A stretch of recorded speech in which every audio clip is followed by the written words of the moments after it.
जी गीता प्रेरणा में मैंने पढ़ा कि जो समझे कि है मारता आत्मा, है मरने वाला जो इसे मानता, नहीं जानते दोनों सच्चाई है, न मारे कभी न मरे स्वयं वह।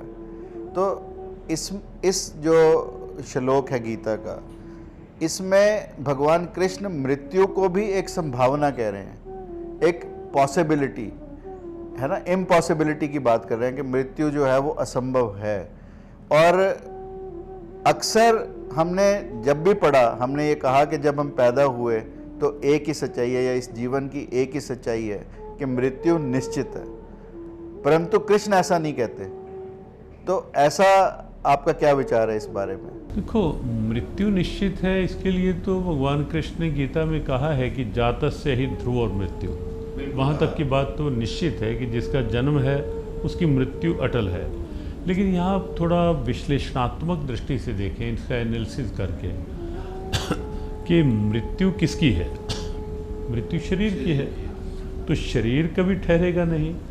और एक और सच्चाई गीता ने कही कि देहिनो अस्मिन यथा देह, जैसे शरीर में बचपन, जवानी, प्रौढ़ अवस्था, वृद्ध अवस्था, तो वहाँ भी आप देखेंगे कि दूसरी भाषा में कहें कि बचपन समाप्त होता है तो यौवन आता है, यौवन समाप्त हुआ तो प्रौढ़ अवस्था, प्रौढ़ अवस्था तो वृद्ध अवस्था, ऐसे ही शरीर समाप्त हुआ। लेकिन जहाँ तक बात है कि आत्मा ना मरता है ना मारता है, तो बिल्कुल सही स्थिति है। नैनम छिंदंती शस्त्राणि, गीता की ये दिव्यता।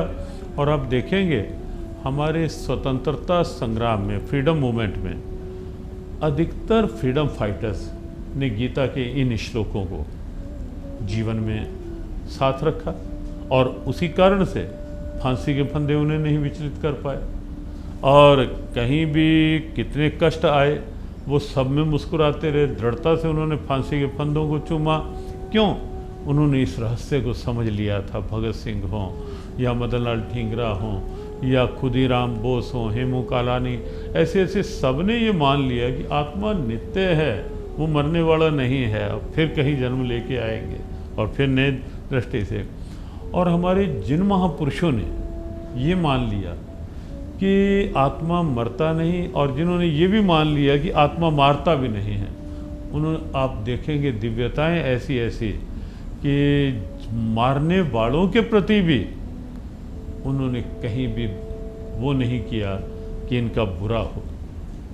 उनके लिए भी उन्होंने कहा कि ठीक है, क्राइस्ट की बात है, O Lord forgive them for they know not what they are doing. वो क्या कर रहे हैं? मंसूर ने यही कहा, बुद्ध ने, महावीर, सब ने यही माना कि स्वामी दयानंद ने, स्वामी दयानंद ने, जिन के साथ ऐसा हुआ, या परिस्थिति भी कोई ऐसी बनी कि अगर मीरा को विष का प्याला दिया गया, लेकिन मीरा ने अमृत बना मीरा के चिंतन से, लेकिन मीरा ने राणा के लिए कभी अशुभ नहीं चाहा। प्रहलाद को यदि हिरण्याकशिपु ने मारने का प्रयास किया, तो भगवान ने जब मांगने के लिए कहा, तो प्रहलाद कहता है कि मेरे पिता ने मुझे कष्ट दिए हैं, लेकिन उनका बुरा ना हो, उनका। तो आप देखें कि जिन्होंने समझ लिया कि आत्मा मरता नहीं, वो मृत्यु को सामने खड़ा देख कर के विचलित नहीं हुए। और जिन्होंने समझ लिया कि आत्मा मारता नहीं है, जिन्होंने उन्हें कष्ट भी दिए, उनके प्रति भी उन्होंने अहित चिंतन नहीं किया, उनके लिए भी शुभकामनाएं। दिव्यताएं हैं गीता की। कृष्ण पर शुभ और अशुभ, वो कहते हैं कि दोनों एक ही स्वप्न के हिस्से हैं। हिंसा और अहिंसा दोनों एक ही स्वप्न के हिस्से हैं। नीति और अनीति भी एक ही स्वप्न के दो हिस्से हैं। तो क्या यहाँ थोड़ा सा गीता को समझना कठिन नहीं हो जाता? लेकिन वो परिस्थिति के अनुसार है। परिस्थिति के अनुसार आप देखेंगे कि कहीं किसी का वध करना, वैसे किसी का कोई वध कर देगा तो उसे निश्चित रूप से उम्र कैद या आगे कुछ भी हो सकता है अगर कोई वध करेगा। लेकिन सीमा पे खड़े सैनिक यदि जितने अधिक लोगों को मारते हैं, उनको उतना बड़ा मेडल दिया जाता है। दोनों बातें हैं ना, कि मृत्यु वह भी है कि एक व्यक्ति किसी का वध कर रहा है तो उसको जेल में भेजा जा रहा है, और एक व्यक्ति सीमा पे किसी को वध कर रहा है, मार रहा है, तो उसको मेडल दिया जा रहा है, तगमा दिया जा रहा है, उसको महिमा मंडित किया जा रहा है। एक किसी को वैसे कोई छुरी घूमता है तो उसके ऊपर कई धाराएं लगती हैं, लेकिन जब डॉक्टर किसी पे छुरी चलाता है तो उस पर धाराएं नहीं लगती, उसमें डॉक्टर को लिख के दिया जाता है और उसके बाद डॉक्टर को कहा जाता है कि डॉक्टर साहब आपका बहुत बहुत धन्यवाद कि आपने छुरी चलाई हमारे ऊपर।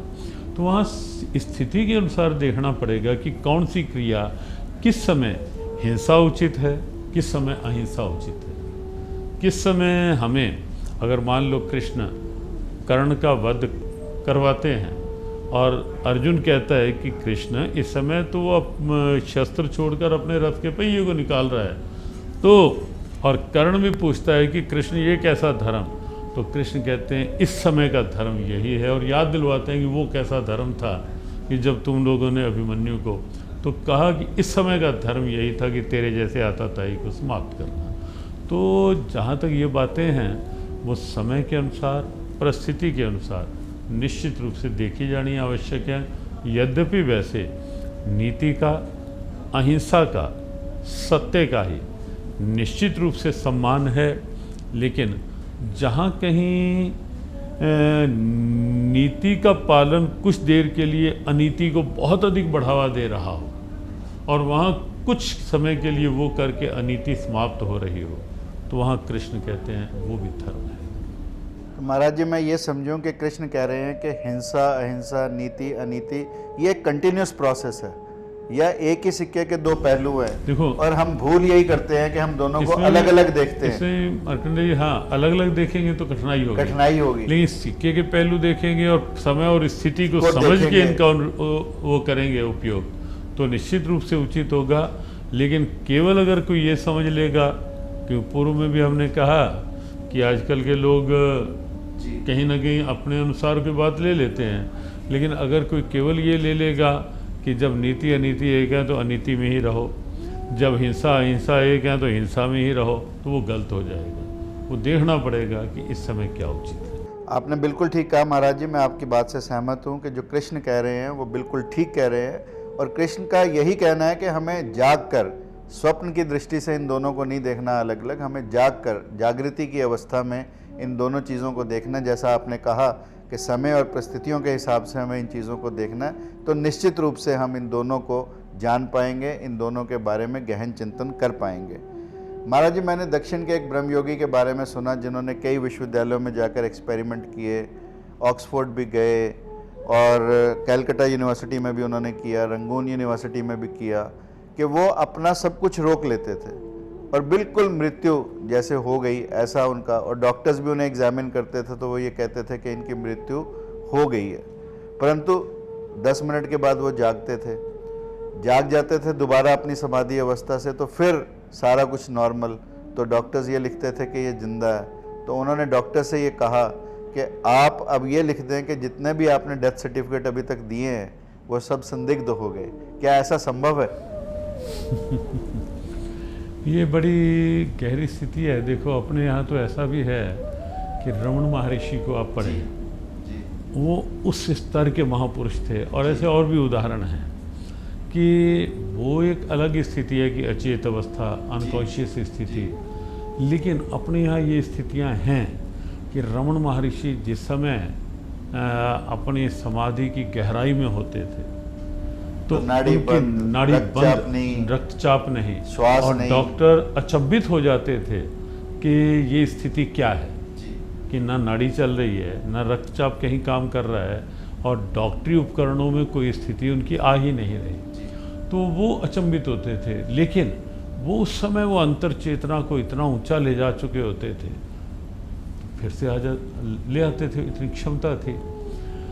आज भी एक बात सत्य है कि अगर हम ध्यान में बैठेंगे, एक सत्य और गीता का है कि जहाँ आयु की वृद्धि की बात कही गई, आयु सत्व बल आरोग्य, तो इसी के साथ हम जोड़ना चाहेंगे कि लगता है कि कहीं प्रारब्ध से अधिक आयु संभव नहीं है, लेकिन आयु की गणना कहीं ना कहीं हमारे विज्ञान, मनोविज्ञान शास्त्र कहते हैं श्वासों के अनुसार है, केवल समय के अनुसार नहीं है। तो योगीजन क्या करते हैं, आप देखेंगे कि जब हम कहीं वृत्तियों के अधीन होते हैं, तो श्वास बहुत तेज तेज चलता हो है। जाता है, सिंपैथेटिक हाँ, एक्टिविटी जब आप बोलते हैं, गुस्से बढ़ में जाती होंगे, है। जब आप ईगो में होंगे तो निश्चित रूप से वो बढ़ेगी। लेकिन जब हम शांत होते हैं, ध्यान में होते हैं, तो ध्यान की अवस्था में जैसे जैसे हम मौन की गहराई में जाते हैं तो आप पाएंगे श्वासों की गति सूक्ष्म और सूक्ष्म और सूक्ष्म, और जहाँ पूर्ण समाधि की अवस्था होती है तो वहाँ तो लगता है कि जैसे बिल्कुल अंदर से भी शांत। तो वो स्थिति हमारे अध्यात्म की इस रूप में अवस्था है। हाँ, वैज्ञानिकों ने कहीं कहीं इसको अलग एक अचेत अवस्था में स्वीकारा, सिंपैथेटिक और पैरासिम्पैथेटिक के नाम दिया पैरासिम्पैथेटिक के नाम उनको। दिया, लेकिन वस्तुतः वो स्थिति दिव्यता। गीता की ये दिव्यताएं निश्चित रूप से आप सुन ही रहे हैं कि हर क्षेत्र के लिए हैं, हर भाव के साथ जुड़ी हैं। विज्ञान तो निश्चित रूप से स्वीकार कर ले गीता, तो वातावरण में दिव्यताएं आ ही सकती हैं। बस ध्यान में इतना ही रखें कि जियो गीता के संग, सीखो जीने का ढंग। ओम शांति।